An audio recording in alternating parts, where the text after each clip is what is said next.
But I'll just end with something that somebody who knew a lot about love, he said, love is not love which alters when it alteration finds, or bends with the remover to remove. Oh no, it is an ever-fixed mark that looks on tempests and is never shaken. That's real love. And what he meant by that is that love is not love that when things change, when the situation changes, your love changes. Your wife is beautiful, now she's not beautiful anymore, you don't love her anymore. That wasn't love, that was lust. That wasn't love. Because even when her beauty fades, you still love her. If it's real love, if it's real love, you'll still love her. If she gets fat, you'll still love her. Seriously. If she gets sick, you'll still love her.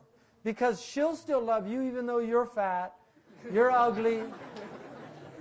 You know, she'll still love you. Because women, they're better at love than men. Really. That's why they're mothers. That's why Allah made them mothers. Because we can't give that kind of love. We don't have that capacity. But that's real love. It doesn't change if the situations change. Now, Islam is going through a tough time. Where are the lovers? Because I think everybody, I really want you to think about this question. وَالَّذِينَ آمَنُوا أَشَدُّ حُبًّا لِلَّهِ. Those who believe in Allah love Allah more than they love their dunya. And I want you to think about what people out there are doing for their dunya. Because they amaze me. I'm amazed at what people do for their dunya.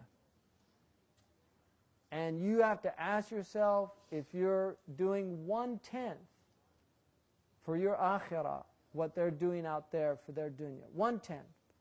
Just 1/10. Because they're working 10, 12 hours a day, amassing all these goods, learning about them. Seriously, go to the bookstore and just look at the dummies books. People learn about the most bizarre things because they're interested in them. They like them. They'll learn all about Java, if that's even a language that I don't even know anymore. But they'll go and they'll learn Java because they want to program computers. Some not even for dunya, just because they like computers. They'll learn a computer language, but people won't learn Arabic to understand Allah's book. Seriously, you have to ask yourself, Arabic's not that hard. I guarantee you, Arabic is not that hard. Arabic, from one perspective, it's impossible. It's the most difficult language in the world. It is. And it's endless. As long as you live, you'll never encompass Arabic. But from another perspective, it's very simple, and you can have a basic understanding of the Quran within 6 months if you really put your mind to it. I guarantee you, if you have average intelligence, in 6 months, you could have a basic understanding of the fundamental meanings of the Quran.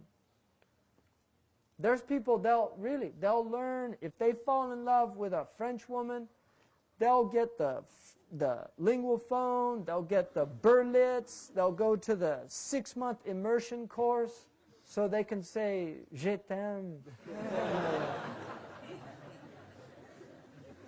Yeah. It's really, they'll do it all just so they can say that. For love. That's why they'll do it, for love. They'll do it for love. That's why we should be doing things for love. For love of Allah. Not out of fear of Allah. For Allah is worthy of fear. حَرِيٌّ أَنْ يُخَافْ وَمَنْ خَافَ مَقَامَ رَبِّهِ. He's worthy of fear. But even the fear of Allah should be rooted in love. It's like the fear that a child has in upsetting the parent. It's not really rooted in pure fear. It's actually from love.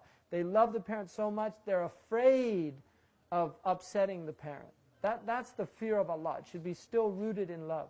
Allah is, Allahu Akbar. Allah is greater than anything I could ever say about Allah. لا نحصي الثناء عليك أنت كما أثنيت على نفسك. We can't praise you as you have praised yourself. You are as you praise yourself. Anything I say about Allah, it's deficient. So my advice to especially these young people, you need to think about your lives. This is our time, and we're all at different stages in time, but everybody, most people get on average 60, 70, 80 years. This is our time. And what you do with your time is going to determine what happens when you leave this time, because we're all going to depart from the world. And so it's important to really ask yourself how you're spending your life, what you're doing with your time. Are you doing useful things, worthwhile things, beneficial things? Are you getting closer to Allah Subhanahu Wa Ta'ala? Are you coming to know your Prophet better? He's worth knowing. His seerah is worth knowing. The stories about him are worth knowing. His hadiths are worth knowing. His family, it's worth knowing who they are, what they went through. All these things, wallahi, they're worth knowing. So there's a lot to do.